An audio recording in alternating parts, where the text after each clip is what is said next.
always made me smile. He always found a way to make me smile, even if I was miserable. And then it hit about November time, and one day I was confused about my feelings for Chris, and I didn't know what to think. So I thought I'd give him a call and talk to him about it. So we started talking. We talked for 4 hours on the mobile. I can't imagine what his phone bill was like that day. Yeah, I still feel a bit guilty it was 4 hours, but the reason why it was 4 hours was I kept getting interrupted by Mum and Dad about stuff, and as I said, Mum and Dad still knew nothing about Chris. So, and eventually in the last half an hour, I was like, you know, Chris, you're an amazing guy, you sound amazing, and you're a great duelist, and, you know, you've always been there for me, and I think I'm actually in love with you. And there was a startled silence on the end, and I was like, oh no, have I scared him? And then he said, well, in truth, Emma, ever since I've heard you, you know, I've been in love with you. And I was like, oh. And I can't remember the exact date we got together, but it was in the last week or so of November, because 2 weeks later he came up. But before he came up, he sent me a photograph of what he looks like.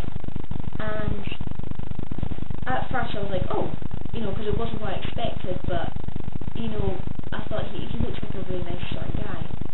And, you know, as I said before, his voice suited him. He does look like and sound like the type of guy you'd want to hang out with.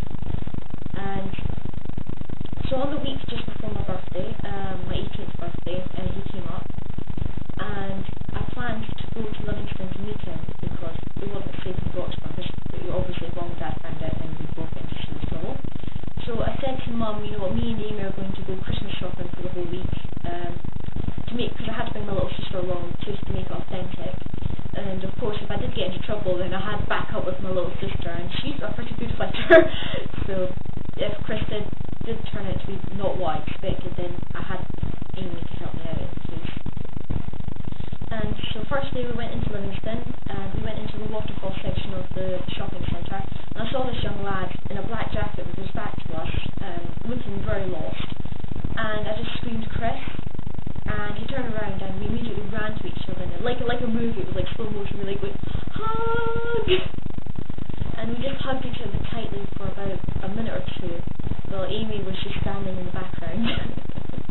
But, you know, we met each other and we were holding our hands, and we had our first kiss outside a shop where Amy was browsing for something, and it was really nice. And yeah, I'm getting all loved up and giggly now.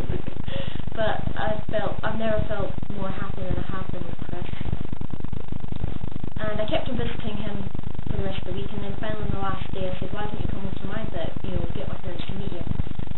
I can't imagine what Chris was feeling like, but he must have been terrified, poor thing, but we agreed to do it. And so Dad said, right, I'm going to go out and get some bread, and I said, I'll come with you. And Dad was like, suspicious, because I never do that. I went out, and when he was in the shop, I snuck down to the meeting point and got Chris, and we walked back up, and Dad came out, and he was like, I could tell from the look in his face, he was like, who the heck is that beside Emma? And he came up and said, Dad, this is my friend Chris, and I said I'd meet him today, is it okay if he stays over for the day? And Dad went, yeah, sure. And we went back, and Mum saw him, and they were like, who's this? And I said, Mum, this is Chris, he's my boyfriend. And Dad went, boyfriend? And I said, yes, my boyfriend. And he was like, when did this happen? And I just said, I'll tell you later. So, yeah, poor Chris was terrified, but he stayed over for lunch and dinner, and, you know, Mum and Dad really liked him, and when he had to go, I was really upset, because I couldn't actually go and see him off when he went back down to Cornwall. But Mum and Dad finally asked, you know, who is he, how did you meet him? And I told them everything, the forum, the phone calls, and I did get a bit of a scolding for it, but they were like, oh, he's a really nice lad, and they actually invited him back over for his birthday in February, and he stayed for a week, and, you know, Mum and Dad really liked him, so I'm actually really glad it all worked out, and yeah, all because of an anime and our interests, Yu-Gi-Oh! We got together, and we've been together 3 years this November, so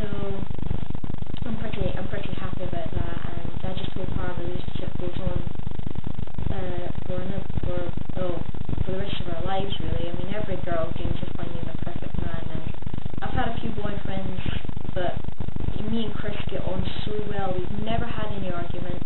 We've had fun arguments, but never serious, angry arguments.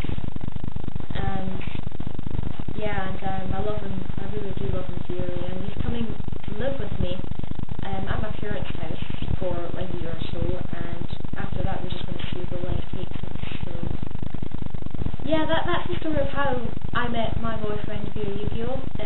I hope this gives you your blog some support, DarkRichician.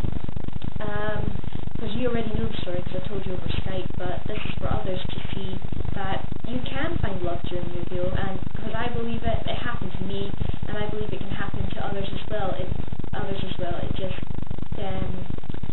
it may take time, but I believe that everybody has a chance at love. It may take time, it may take a few tries to get it correct, but I believe everybody's got a chance at love, no matter who you are and what you are. Yeah. So that's the video response for you, DarkRichician. I hope you enjoy it. I hope everybody else enjoys the wee story. It's something a little bit out of the ordinary for me, but it was just to prove that you can find love with Yu-Gi-Oh!